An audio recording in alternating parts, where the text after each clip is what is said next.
క్రీస్తునందు ప్రియులైన సహోదరి సహోదరులకు ప్రభువైన యేసుక్రీస్తు వారి దివ్యనామములో శుభాలు. నూతన జీవిత అనుదిన దైవ ధ్యానంలో మహిమ దేవునికి చెందుతుంది. అపోస్తలుల కార్యములు 12వ అధ్యాయము 22-23 వచనాలలో జనులు ఇది దైవ స్వరమే కాని మానవ స్వరము కాదని కేకలు వేసిరి. అతడు దేవుని మహిమ పరచనందున వెంటనే ప్రభువు దూత అతని మొత్తెను గనుక పురుగులు పడి ప్రాణము విడిచెను.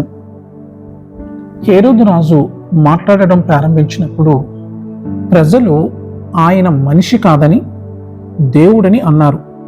హేరోదు వారిని సరిదిద్దలేదు, ఆయన వారిని ఆపలేదు, దాన్ని ఆస్వాదించాడు మరియు తనను తాను వారిపై గొప్ప దేవుడిగా భావించాడు.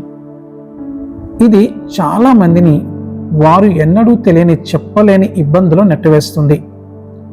యేసు యోహాను సువార్త 12వ అధ్యాయము 43వ వచనంలో వారు దేవుని మెప్పు కంటే మనుషుల మెప్పును ఎక్కువగా అపేక్షించిరి. పరిచర్యల గురించి యేసుక్రీస్తు వారు మనల్ని హెచ్చరిస్తున్నాడు. ఎందుకంటే వారు దేవుని స్తుతి కంటే మనుషుల స్తుతిని ఎక్కువగా ప్రేమించారు. హేరోదు తాను దేవుడు కాదని అతనికి తెలుసు, కానీ ప్రజలను సరిదిద్దలేదు. తాను బలహీనతలు కలిగిన వ్యక్తినని కూడా అతనికి తెలుసు, కానీ తనని ఆరాధించబడడాన్ని అంగీకరించాడు. అంతేకాకుండా ఆనందించాడు. మీరు దేవునికి మహిమ ఇవ్వగలిగితే ఆయన మిమ్మల్ని గొప్పగా మహిమపరుస్తాడు. కానీ చాలామంది దేవుని నుండి మహిమ పొందకుండా మనుషుల నుండి మహిమను పొందాలనుకుంటారు. మనుషుల మహిమ మనల్ని అంతానికి నడిపించే ఒక చిన్న మార్గాన్ని మనకు ఏర్పరుస్తుంది. మనము గౌరవంగా మర్యాదగా చూసే వ్యక్తుల వర్గాలు ఉన్నాయి. మొదటిగా రాజకీయ నాయకులు, అధికారులు, పౌరుల ద్వారా గౌరవించబడతారు. రెండవదిగా తల్లిదండ్రులు వారి పిల్లల ద్వారా, అలాగే భర్తలు వారి భార్యల ద్వారా, మళ్ళీ మాస్టర్లు వారి సంఘము ద్వారా, మరియు యజమానులు ఉద్యోగుల ద్వారా. మనము గౌరవాన్ని కొనము, దానిని ఆజ్ఞాపించము, కానీ గౌరవాన్ని సంపాదిస్తాము.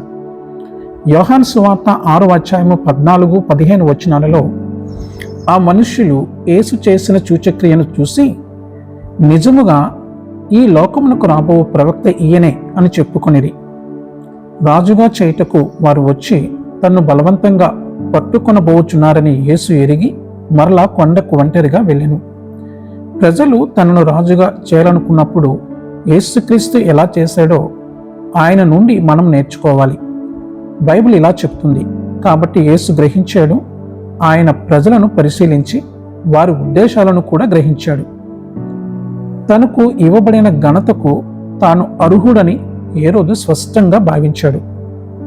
మనుషులు మనకు సమస్త మహిమను తెచ్చినప్పుడు మనము ఆ మహిమను దేవునికి మాత్రమే చెందాలని, ఆయనకే సమర్పించాలని తెలిసి ఉండాల్సిందే. సహజంగా మనిషి పూజించబడటం ఇష్టపడతాడు. దానిని ఆస్వాదించడం ప్రారంభించినప్పుడు అది సమస్యగా మారుతుంది. దేవుడు మాత్రమే పూజార్హుడు. ఎవరైనా మీతో మీ గురించి ఏదైనా చెప్పినప్పుడు వారిని ఆపండి, దానిని నియంత్రించండి. వారు చెప్పేది నేను కాదని స్పష్టం చేయండి. మహిమ దేవునికి చెందుతుంది. ఆమేన్. ప్రార్థనలో నాతో పాటు ఏకీభవించండి. ప్రియమైన తండ్రి, నా ఆత్మలో పనిచేసే మీ జ్ఞానానికి మీకు కృతజ్ఞతలు. అది మానవునితో నా సంబంధాలలో కూడా నన్ను నడిపిస్తుంది.